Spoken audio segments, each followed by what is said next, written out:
আসসালামু আলাইকুম। Medicine related নতুন একটি ভিডিওতে আপনাদের সকলকে স্বাগতম। আজকে আমার রিভিউয়ের বিষয়বস্তু হচ্ছে সেটিজিন ট্যাবলেট। সেটিজিন ট্যাবলেট কেন খাওয়া হয়, খাওয়ার নিয়ম, পার্শ্ব প্রতিক্রিয়ার দাম, এসব বিষয় নিয়ে সংক্ষিপ্ত ও সহজভাবে তথ্য দেওয়ার চেষ্টা করব।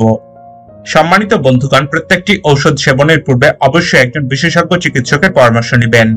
চিকিৎসক বিভিন্ন পরীক্ষা নিরীক্ষা করে আপনার জন্য কোন ওষুধটা কতটুকু প্রয়োজন সেটা নির্ধারণ করে থাকেন। সুতরাং চিকিৎসকের পরামর্শ ছাড়া কোনো অবস্থাতেই কোনো ধরনের ঔষধ সেবন করা যাবে না।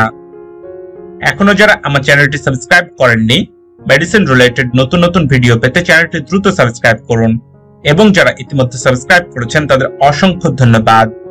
সেটিজিন ট্যাবলেট সম্পর্কে বিস্তারিত জানতে ভিডিওটি না টেনে শেষ পর্যন্ত দেখুন।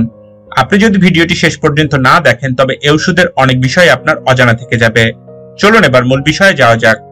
সেটিজিন ট্যাবলেট এর জেনেরিক নাম্বার গ্রুপের নাম হচ্ছে সেট্রিজিন হাইড্রোক্লোরাইড। সেটিজিন ট্যাবলেট দুইটি ফরম্যাটে বাজারে পাওয়া যায়। সেটিজিন 10 mg ট্যাবলেট, দাম 3 টাকা। সেটিজিন ক্যাপসুল, যার দাম 4 টাকা।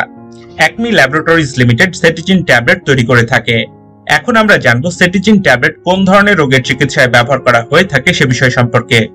সেটিজিন ট্যাবলেট সিজনাল ও পেরিয়াল অ্যালার্জিক রাইনাইটিস জনিত লক্ষণগুলি নিরাময়ের চিকিৎসায় ব্যবহার করা হয়ে থাকে, যেমন সর্দি, হাঁচি, কাশি, নাকবন্ধ হওয়া, গলা খসখসে হওয়া, চোখ চুলকানো, চোখ দিয়ে পানি পড়া, চোখের নিচে কালো দাগ, মাথা ব্যথা। এছাড়াও এই ওষুধটি ত্বকের বিভিন্ন সমস্যায় ব্যবহার হয়, যেমন একজিমা, চুলকানি, ফুসকুড়ি, ত্বকে লাল লাল ফোড়া ওঠা, ত্বকে চাকা চাকার মতো হওয়া, ত্বকে গোটা গোটার মতো হওয়া, ত্বক খসখসে হওয়া। এসব রোগের চিকিৎসায় এই ওষুধটি ব্যবহার করা হয়ে থাকে।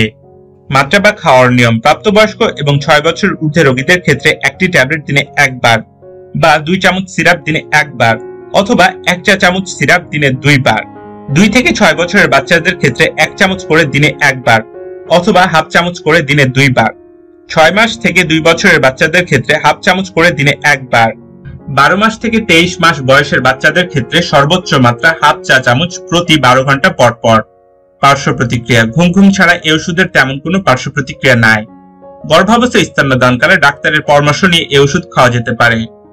সতর্কতা: এই ওষুধ খেলে ঘুম ভাব বা ঝিমুনি আসতে পারে, তাই যারা গাড়ি বা যন্ত্রপাতি পরিচালনা করেন তাদের এই ওষুধ খাওয়ার পূর্বে সতর্কতা অবলম্বন করতে হবে। সেটিজিন ট্যাবলেট সম্পর্কে বিস্তারিত জানতে ডেসক্রিপশন বক্সে মেডিসিন রিলেটেড একটি ওয়েবসাইটের লিংক দেওয়া আছে, দেখার অনুরোধ রইল। ভিডিওটি কেমন লাগলো আমাকে কমেন্ট করে জানাতে পারেন। কোনো ওষুধ সম্পর্কে জানতে ওষুধের নাম বা জেনারিক নাম আমাকে কমেন্ট করতে পারেন। পরবর্তী কোনো ভিডিওতে সেই ওষুধ নিয়ে রিভিউ করবেন ইনশাআল্লাহ। আজকের ভিডিও এ পর্যন্তই ছিল। ভিডিওটি ভালো লাগলে চ্যানেলটি সাবস্ক্রাইব করবেন, পাশাপাশি লাইক শেয়ার দিতে ভুলবেন না। সবার সুস্থতা কামনা করে এখানেই শেষ করছি। আসসালামু আলাইকুম।